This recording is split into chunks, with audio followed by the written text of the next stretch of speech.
भाजपची लोकसभा उमेदवारांची पहिली यादी जाहीर केली असली तरी त्यात महाराष्ट्राचा समावेश नव्हता। पण आता महाराष्ट्रातील महायुतीतल्या जागा वाटपाचा तिढा सुद्धा सुटण्याची शक्यता आहे।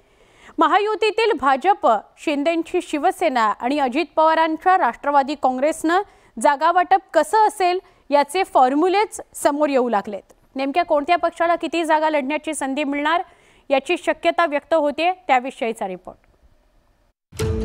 महायुतीचं लोकसभेचं जागा वाटप ठरलं, भाजप सेना राष्ट्रवादीचं गणित जुळलं, महायुतीच्या जागा वाटपाचा फॉर्म्युला व्हायरल, पुढील 2 दिवसात घोषणेची शक्यता।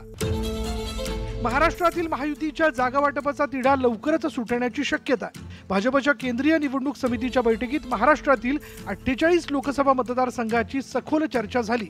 या चर्चेनंतर आता महायुतीच्या तिन्ही पक्षांच्या जागा वाटपावर शिक्कामोर्तब होण्याची शक्यता आहे।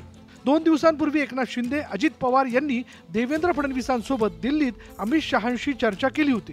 त्यामुळे 3 दिवसांच्या खलबतानंतर आता महायुतीच्या जागा वाटपाचा फॉर्म्युला ठरल्याची माहिती समोर येते।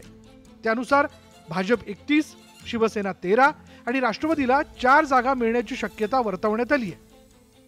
वरिष्ठ सूत्रांनी दिलेल्या माहितीनुसार या संपूर्ण जागा वाटपामध्ये काही मतदारसंघ आणि त्यांचे उमेदवार यांची देखील अदलाबदल जी आहे ती करण्यात येणार आहे।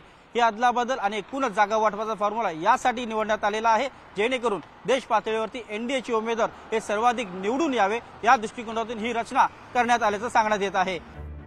हा एक फॉर्म्युला असला तरी महायुतीचा आणखी एक फॉर्म्युलाही व्हायरल होतोय, ज्यानुसार भाजप 34, शिवसेना 10 आणि राष्ट्रवादीला 4 जागा मिळतील असा अंदाज वर्तवला जातोय। महायुतीमधील दिल्लीत सुरू असलेल्या चर्चासत्रानंतर यातील एका फॉर्म्युल्यावर एकमत झाल्याची चर्चा आहे। दिल्लीत अमित शहा आणि भाजप अध्यक्ष जे.पी. नड्डांसोबतच्या बैठकीनंतर आता मित्र पक्षांमध्ये जागांवर एकमत होताना दिसतंय। महायुतीमध्ये जे छोटे घटक पक्ष आहेत ते विशेषतः भाजपवर नाराज दिसत आहेत। महादेव जानकर यांनी थेट भाजपने धोका दिल्याचं त्या संदर्भामध्ये वेगवेगळे जण वेगवेगळे मत व्यक्त करतात। त्याच्याबद्दल भारतीय जनता पक्षाचे वरिष्ठ नेते त्यांची नोंद घेऊन काय तो मार्ग काढतील। एकंदरीतच लोकसभा निवडणुकीची घोषणा झाली नसली तरी सर्वच पक्षांकडून अप्रत्यक्षरित्या प्रचाराला मात्र सुरुवात झाली आहे। आता महायुतीने देखील जागा वाटपाचा तिढा सोडवत लवकरात लवकर उमेदवार घोषित करण्याची तयारी केली आहे। पुढील 2 दिवसात जागा वाटप जाहीर होण्याची शक्यता असून त्यानंतर खऱ्या अर्थाने प्रचाराची रणधुमाळी सुरू होणार हे निश्चित। मुंबईहून उदय जाधवसह ब्युरो रिपोर्ट, न्यूज 18 लोकमत।